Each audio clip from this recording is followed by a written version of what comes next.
Hey guys, Chris here. Tonight I'm in the Sierra Nevada and I have a story about two young backpackers, climbers in Colorado, and they go to the San Juan Mountains and there they climb a 14,000 foot peak. They attempt to do it and then they get caught up in a storm, and then in the middle of that storm something else shows up and it changes everything. That's next.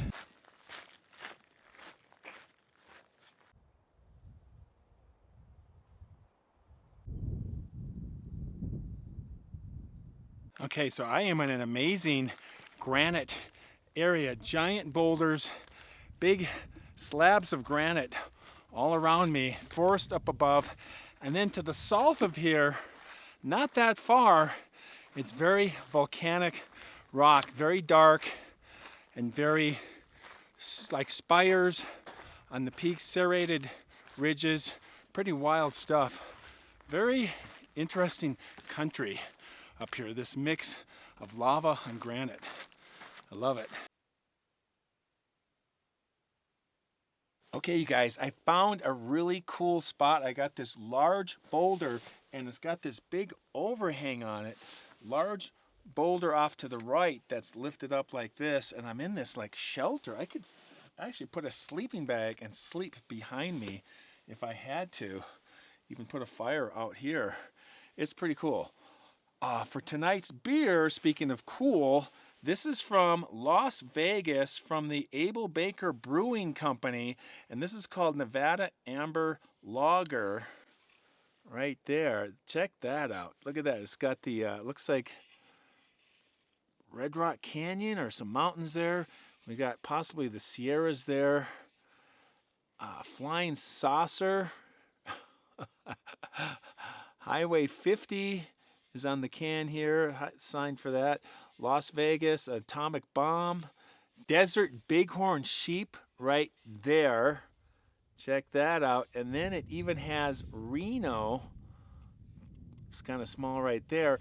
And that is an amber lager. So let's check that out. 5% ABV on that bad boy. 1 pint, 16 ounces. I'm going to go right out of the can before I put it in the old copper cup there. Ding, ding. Oh, that's quite the dinner bell. All the Sasquatches are lining up over there to listen to the story. So, all right, here we go.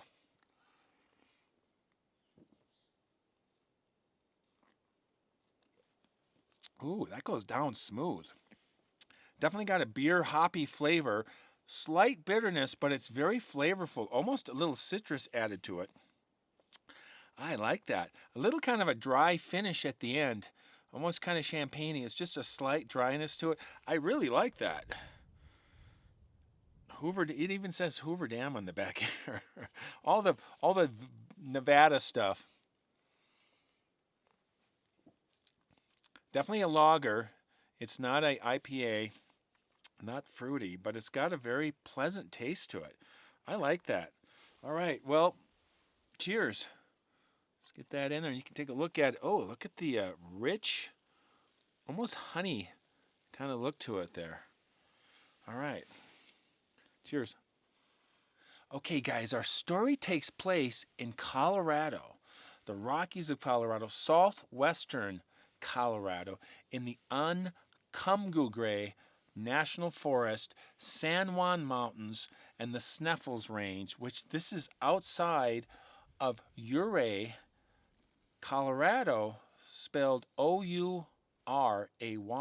And this is where Dennis and Kevin, teenagers in high school, brothers, 2016, they were living in Ouray, Colorado. They were backpackers, mountaineers, and they had never climbed 14,130, I believe, foot Mount Sneffles in the Sneffles Range. And they always wanted to climb it, and they always felt kind of bad that they loved climbing and they lived right below this monstrous peak. And they, one day, late summer 2016, they said, why don't we go tomorrow and do this peak. And so they planned it, figured out the best route, and they got everything pulled together, food, backpack, and maps, and they got up the next morning and worked their way to the Blue Lakes. Now, there's 2 routes up to this mountain. One is easier to access from Ouray, and Ouray's in this very narrow, almost like canyon, and you go up this Yankee Boy route is what it's called, and it's very steep, and you need high clearance vehicles to go up it. And so they wanted to go around the other side, which was the Blue Lakes route. And interesting, there's 3 Blue Lakes, and they're kind of layered like lower, middle, and upper. And the upper is about 11,700 feet. And so their goal was to start below the lower lake and work their way up there, and then work their way to the upper Blue Lake, do a base camp, get up the next morning, go up this very steep Blue Lakes Pass to this saddle with this Mount Gilpin off to the right and Mount Sneffles to the left, which is the 14er, and hang a left and work their way up there and come back down to the lake, spend the night, and then the next day after that, head back down to the car. So they really wanted to give it adequate time to do this peak and get as close as possible to the peak, and then make the ascent and get back to the base camp and get down there. So that's what they did.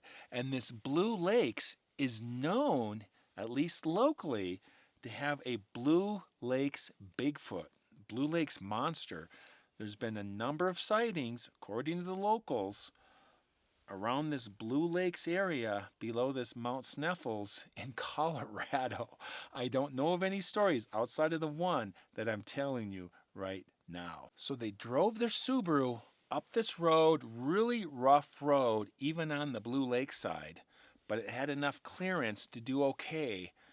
And they got to the Blue Lakes trailhead, got their packs on, got some trail mix out, fed the traditional chipmunk near the vehicle as they're packing up, ready to go. And they made their way across this bridge, and the creek was running really still high from the snow melt, even in late summer. The Colorado Rockies, they get a lot of snow, and they're very, very tall mountains. The highest mountains in the lower 48, outside of Mount Whitney in California, and the Sierras have some higher peaks, but the Rockies, those are the highest peaks in Colorado, many 14ers. They're working their way up, and they figured they could get to the lower lake about 9 a.m., maybe 10, and work their way up, and they could feel the elevation taking effect, and they had to stop a few times to catch their breath, kind of get their legs about them, kind of get their rhythm going, and their breathing down. The high altitude can really take it out of you, and it's always the hardest when you first start out. They got to the lower lake.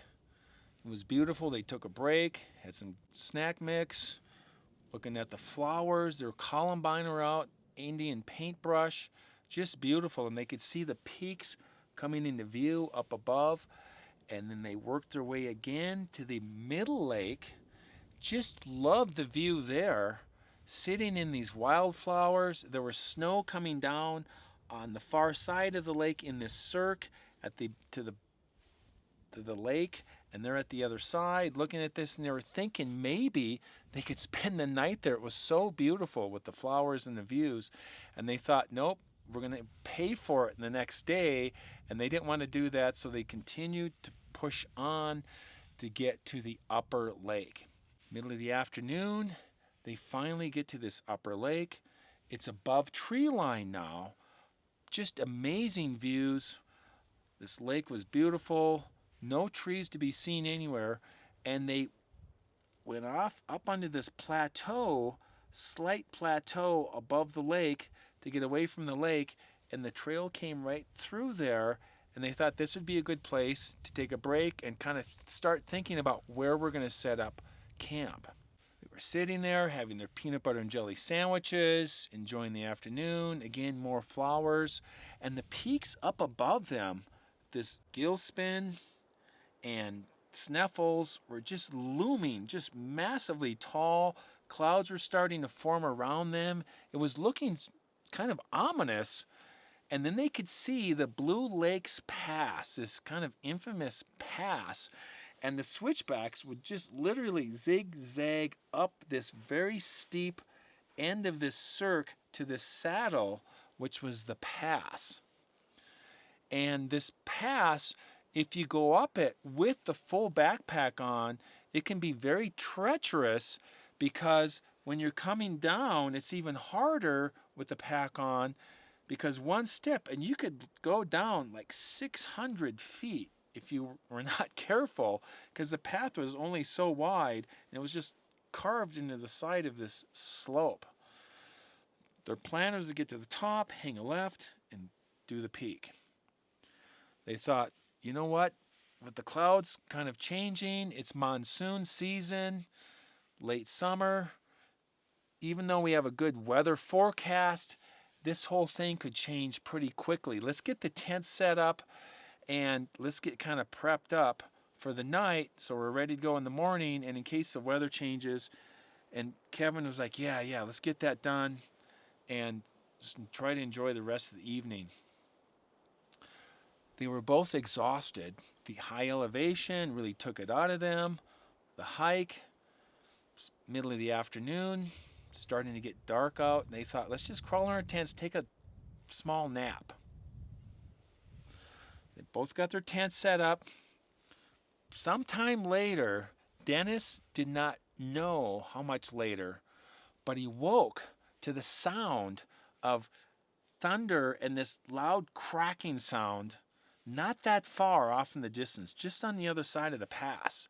And it startled him. He sat up in his tent, and he could hear again another strike of thunder off in the distance.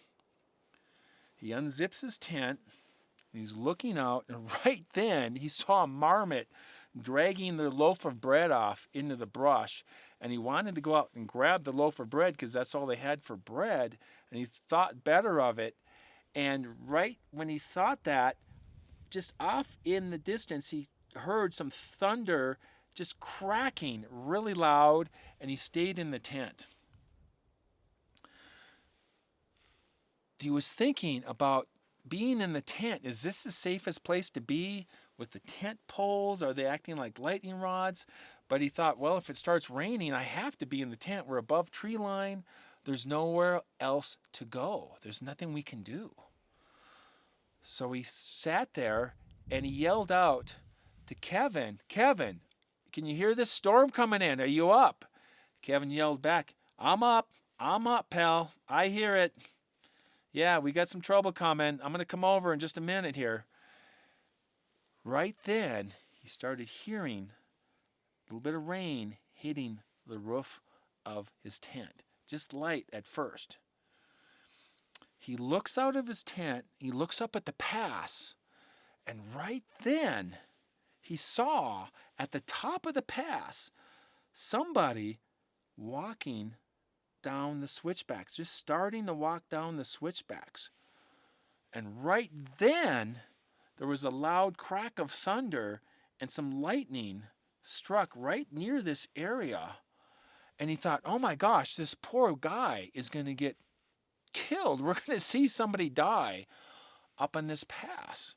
And this guy's it didn't even pause. He just kept walking down these switchbacks, making his way down. He could see a large backpack. This is kind of a silhouette of a person coming down this switchbacks of this very steep pass.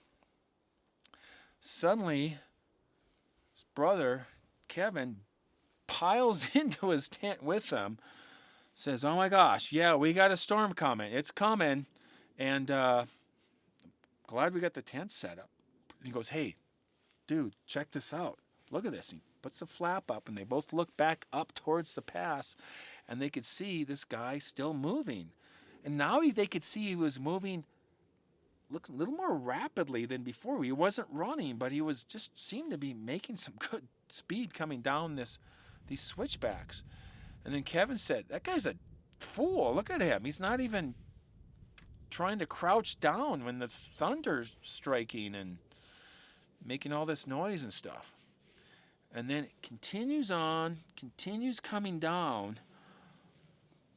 Thunder, lightning, thunder. That's the correct order, I guess.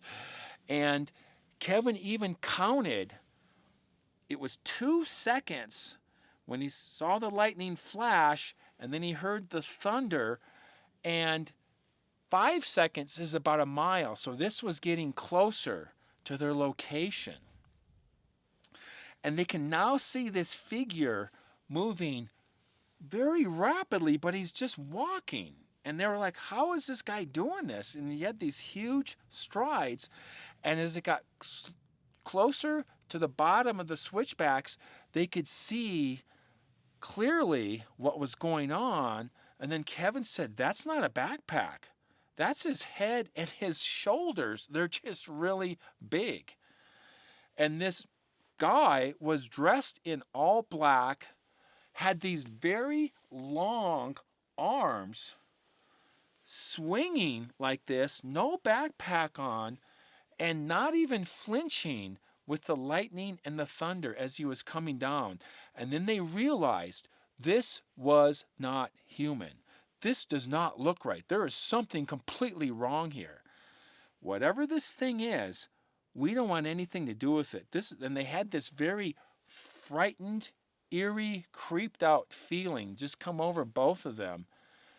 And then Dennis looks to the opposite side because he heard the rain like starting to sound like it was coming towards him, and he saw a wall of white, this white cloud bank almost moving straight for their tent.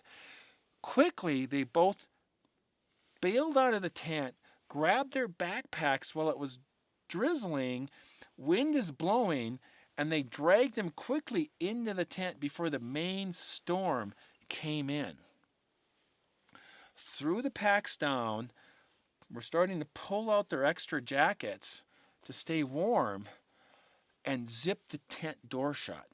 Right then, just a few seconds after they zipped the tent door shut, this loud popping of lightning, thunder, and then the rain, just torrential rain, hit. They're in the tent. The wind is just rocking the tent. Rain is pounding it. They're together. They're glad they're together. And they're thinking, I don't know if we should spend the night here. This needs to pass quickly. Otherwise, we're going to be in trouble here. Dennis was really concerned about the creature and where was it? Did it continue coming down? And they thought it was right in the route to come right by the tent because the path, the trail was just a few feet away from where the tent was pitched. The tents were pitched. And they had no idea what happened to this creature. They're riding out this storm, and after about 10, 12 minutes, it starts to just drizzle again, and then it stops, and it's quiet, except for a slight breeze. Dennis unzips tent, and he now looks out the tent. It's very dark, and he sees that it's snowing. Snowing lightly, but it's snowing. And this system brought all this moisture in, and then the temps dropped, and they had some snow. And they thought, we can't stay here tonight. We don't know how long this will snow. If it snows 3 or 4 feet, we could be trapped up here. This would be really bad. Late summer snowstorm in the Colorado Rockies, San Juan Mountains. They both decided, let's get out of here. Let's bail. Let's wrap it up. Let's pack everything up and head down the mountain. Got out of the tents, took the tents down, all wet, just wadded them up, shoved them into the backpacks, just got out of there as quick as possible, got the packs on, and started moving down through the snow. There was a couple inches already on the ground. they felt like they made a good decision by leaving right when they did. It was about 4 o'clock, and it felt like evening or night because it was so dark. They could see, but not great, and it was going to get darker for sure as it became night. They're working their way down to the middle lake, finally got around, and it wasn't steep anymore on the sides, but it was kind of a steep section, but they wouldn't slide off and fall off a cliff or something. And they came to this section, and they saw in the snow, and then it turned into mud near the lake, footprints, human-like footprints, but they were huge. 5 toes, 16, 17 inches long.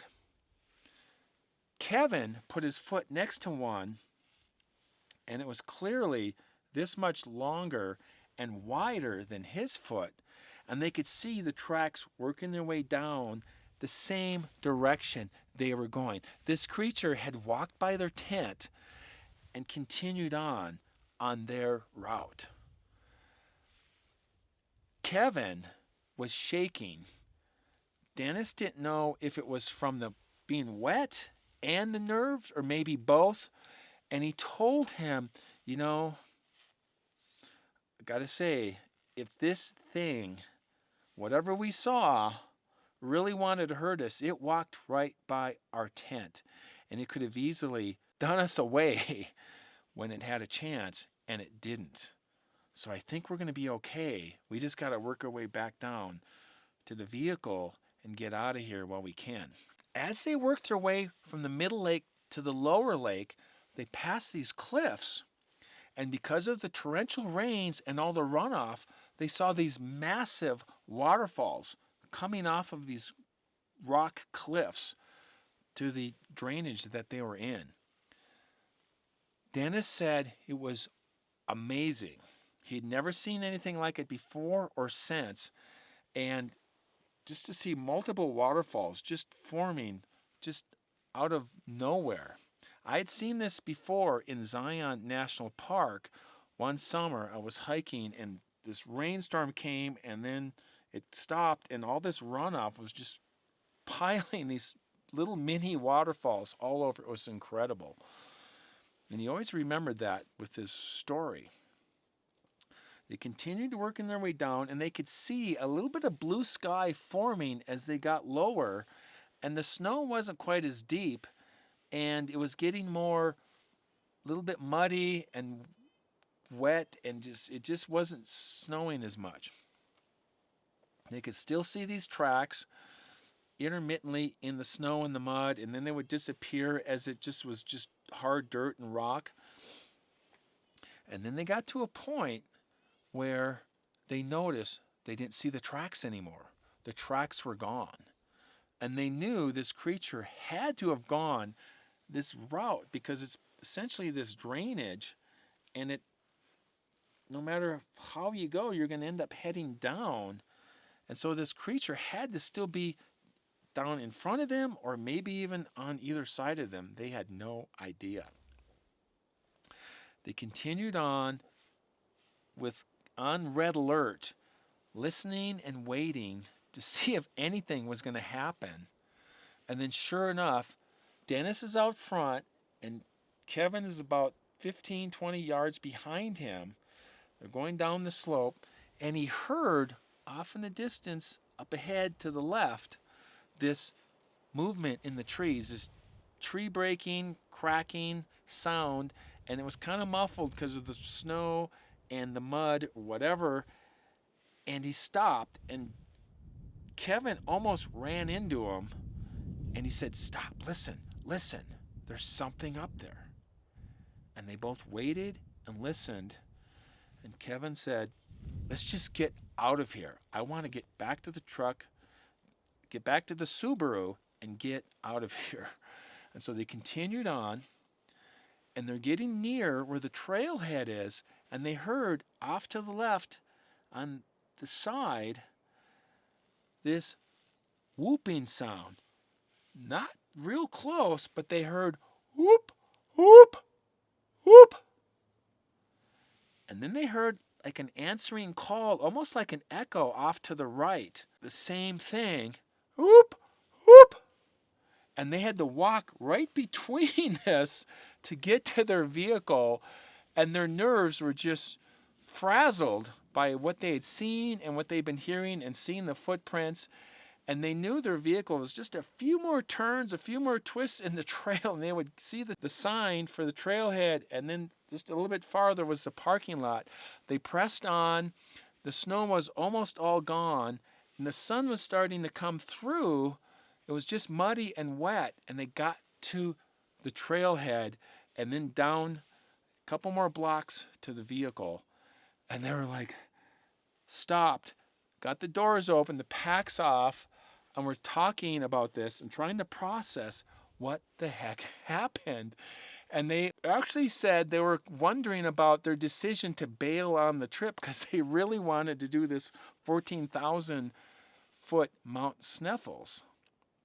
And they thought, yeah, based on everything that we'd seen and the storm and the time, it was the best decision we made to get out of there while we could. We'll have to maybe come back another day, but I don't know, because we believe we had seen and felt and heard the Blue Lakes Bigfoot, and they did. And this is what Dennis said about it.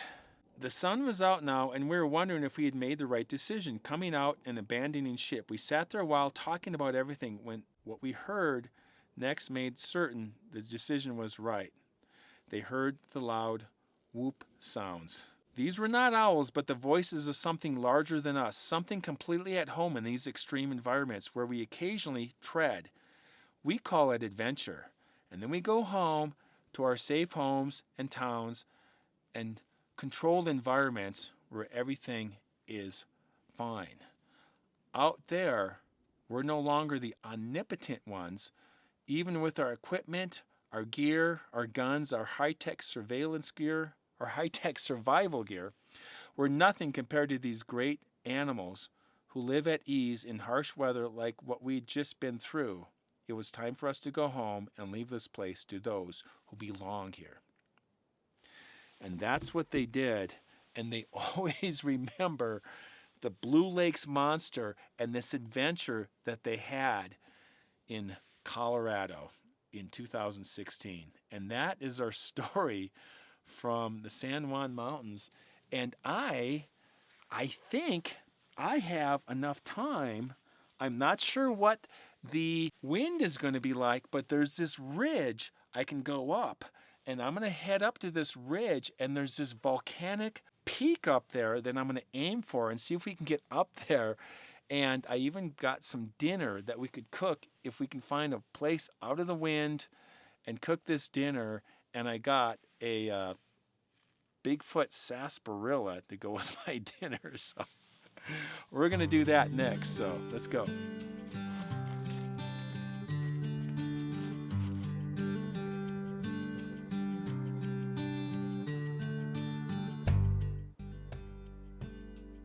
All right, took some work coming out of the valley down below. I'm near the ridge, and you can see this is where we're heading.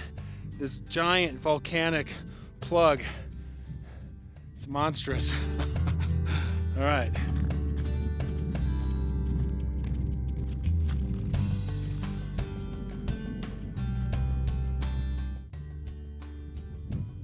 Okay, because of the sun dropping pretty fast here. You can see it right over my shoulder. Where is it? There it is. Sun's right up in there. And I got rain to the east, that way, southeast, I guess. We're gonna move off the mountain here in just a few minutes, and the wind ain't helping either. And I gotta go down this ridge and hang a left and head down that way to find the truck. And so we better do that before it gets dark or we get rained on. But we're gonna go up a little farther, catch a view, and head down. It's always best to cut your goals short and be mindful of the circumstances adjusting your trip. Always do that.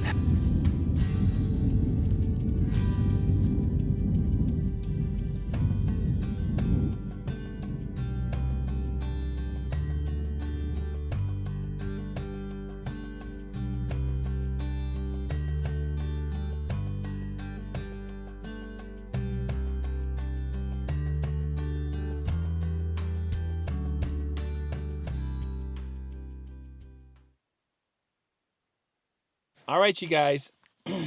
I made it back to the vehicle. Had just enough light to get the pack in the vehicle and head on down the road. I'm down the road a little ways. I've decided I'm not going to do any cooking right now. I'm going to save it for next time. I am exhausted. It was quite a hike we did to the top of that ridge and that volcano thing that we saw. So really fun. Great sunset on the way down. I had a ball. I hope you guys had a good time too. So if you guys like what I do, like and subscribe. You guys know how to do all that fun stuff. And we'll see you next time. As always, keep hiking. Take it easy.